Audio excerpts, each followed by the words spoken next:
Jupiter हमारे सौरमंडल का सबसे बड़ा ग्रह। यह 1300 पृथ्वियों को अपने भीतर समा सकता है। इसके विराट स्वरूप का अंदाजा आप इसी बात से लगा सकते हैं कि अगर एक के बाद एक 13 पृथ्वियों को एक सीधी रेखा में रखा जाए तो वो भी बृहस्पति ग्रह के आगोश में समा सकती हैं। हालांकि सूरज की अपेक्षा इसका आकार बहुत छोटा है। सूरज जुपिटर जैसे 1000 ग्रहों को अपने भीतर समा सकता है, मगर सूरज के अलावा बाकी के सभी ग्रहों को अगर एक साथ भी ला दिया जाए तो वे इस जाइंट जुपिटर का मुकाबला नहीं कर पाएंगे। बृहस्पति ग्रह सूरज से 5वें स्थान पर है। इसके आगे मंगल और पीछे शनि ग्रह सूरज की परिक्रमा करते हैं। बृहस्पति एक गैसीय ग्रह है, यानी कि इसके पास पृथ्वी जैसी एक सख्त और चट्टानी सतह नहीं है। ये पूरी तरह से गैसीय बादलों से बना है। इस ग्रह की संरचना में अधिकतर अंश हाइड्रोजन और हीलियम जैसी गैसों का है। लिहाजा वैज्ञानिकों का यह अनुमान है कि इसकी बादली सतहों के उस पार गहराइयों में कहीं एक स्थान ऐसा है जहां खौलते हुए मैग्मा का वास है। जी हां, जुपिटर के पास एक लिक्विड कोर भी मौजूद है जो कि इस ग्रह की बेहद रहस्यमय मैग्नेटिक फील्ड को संचालित करती है। इस ग्रह की मिस्टीरियस मैग्नेटिक फील्ड का ही नतीजा है कि आज तक वैज्ञानिक इसे पूरी तरह से नहीं समझ पाए हैं। तो फिर आइए आज हम साथ में चलते हैं जुपिटर की इस यात्रा पर और जानते हैं बृहस्पति ग्रह के पीछे छिपे इन राजों के बारे में। तो नमस्कार दोस्तों, आप देख रहे हैं रहस्य टीवी। तो चलिए शुरू करते हैं। बृहस्पति ग्रह सौरमंडल का 5वां ग्रह है। ये एक गैसीय ग्रह है, यानी कि इसकी संरचना गैसों के संगठन से हुई है।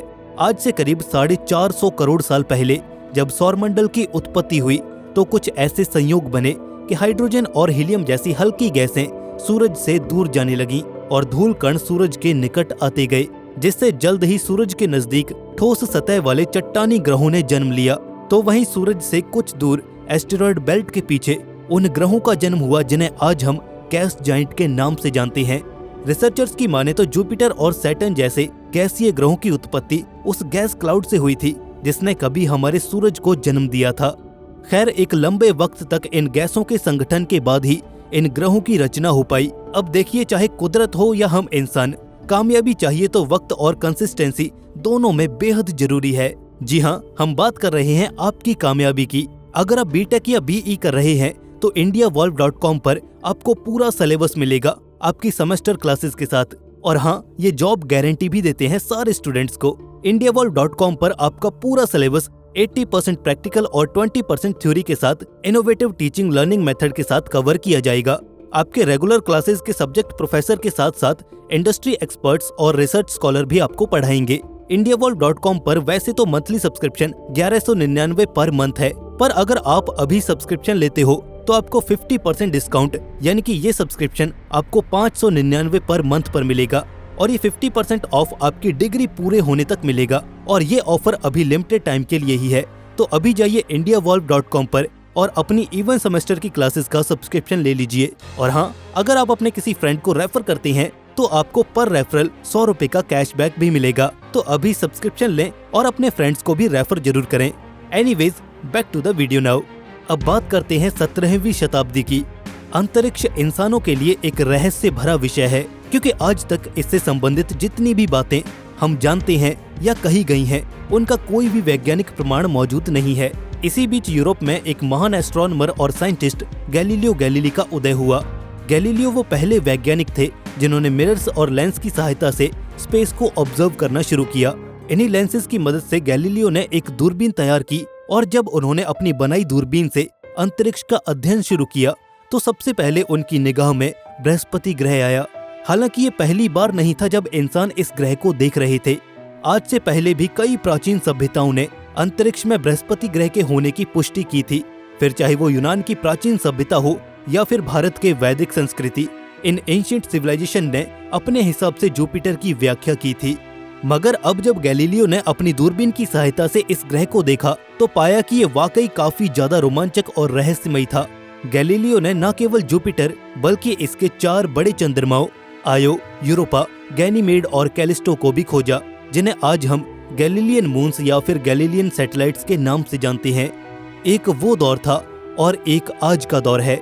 इन बीती सदियों में टेक्नोलॉजी में बहुत सारे डेवलपमेंट्स हुए आज इंसानों ने अंतरिक्ष में बेहद एडवांस स्पेस टेलीस्कोप डिप्लॉय कर दिए हैं, जिनकी बदौलत आज हम दूर दराज की गैलेक्सीज को भी साफ साफ देख पाती हैं। ऐसे में इंटरप्लेनेटरी रिसर्च काफी आसान हो चुकी है। पिछले कुछ दशकों में हमने जुपिटर और इसके चंद्रमाओं की डीप स्टडी करने के मकसद से बहुत से स्पेसक्राफ्ट लॉन्च किए हैं, जिनसे हमें जुपिटर के बहुत से सीक्रेट्स का पता चला। फिर चाहे वो जुपिटर की ये रहस्यमय मैग्नेटिक फील्ड्स हों या फिर इस विशालकाय ग्रह की बेहद जटिल संरचना, वाकई हम जुपिटर से संबंधित जानकारियों को जुटाने में कामयाब रहे हैं। लिहाजा आज भी इन गैस जाइंट से जुड़े कुछ ऐसे रहस्य बने हुए हैं जिन्हें वैज्ञानिक सुलझाने में लगातार जुटे हुए हैं।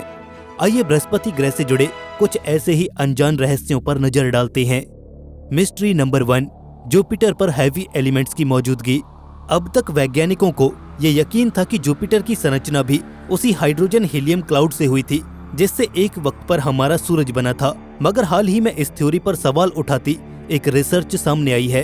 बीते 5 दशकों में 6 स्पेसक्राफ्ट ने जुपिटर को स्टडी किया, जिसमें से अधिकतर बार जुपिटर पर हैवी एलिमेंट्स की मौजूदगी का कंफर्मेशन मिला।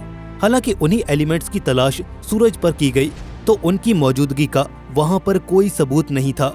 तो आखिर ये हैवी एलिमेंट्स जुपिटर पर कैसे आए, जबकि वो एलिमेंट्स हमें सूरज पर नहीं मिले और ये दोनों ही माना जाता है कि एक ही क्लाउड से फॉर्म हुए थे।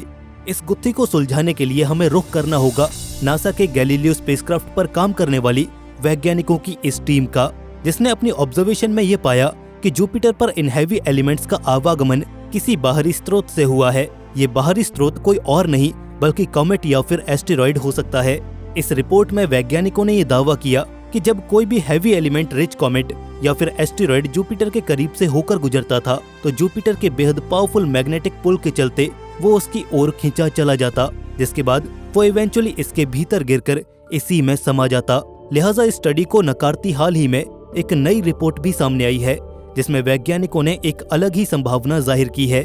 इस नई रिपोर्ट के अनुसार वास्तव में जुपिटर का जन्म सूरज के करीब कभी हुआ ही नहीं था, बल्कि इसकी उत्पत्ति किसी अन्य क्लाउड से हुई थी जो हमारे सूरज की ऑर्बिट से करीब 4 गुना ज्यादा दूर था। ये नई रिपोर्ट जूनो स्पेसक्राफ्ट द्वारा मिले डेटा से तैयार की गई है। मिस्ट्री नंबर 2, जुपिटर पर पानी की मौजूदगी। पानी ही वो कड़ी है जिसके द्वारा ये समझा जा सकता है कि भूतकाल में जुपिटर का जन्म कैसे हुआ था। जुपिटर के आसपास से होकर गुजरने वाले एस्टेरॉइड और कॉमेट्स ने जुपिटर पर हैवी एलिमेंट्स की मौजूदगी को तो बढ़ा दिया, साथ ही ऐसा होने से जुपिटर पर मौजूद हाइड्रोजन और हीलियम की स्थिति में भी काफी ज्यादा फर्क आया।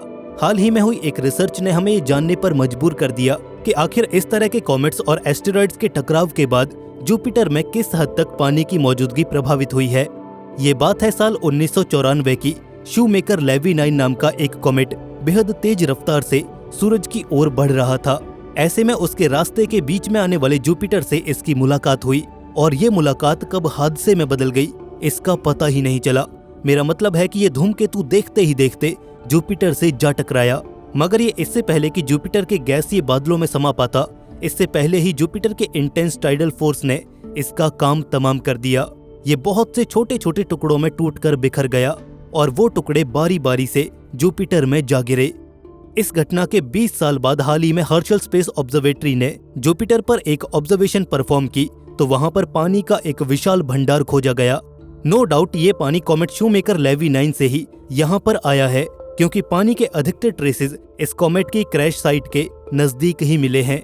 इस घटना से पहले भी जूनो स्पेसक्राफ्ट से आ रहे डेटा पर काम कर रहे वैज्ञानिकों ने एक चौंकाने वाला खुलासा किया। दरअसल आज से कुछ महीनों पहले जूनो की एक रिसर्च टीम ने जुपिटर के एटमॉस्फेयर में पानी के एक सिग्निफिकेंट अमाउंट को ट्रेस किया था।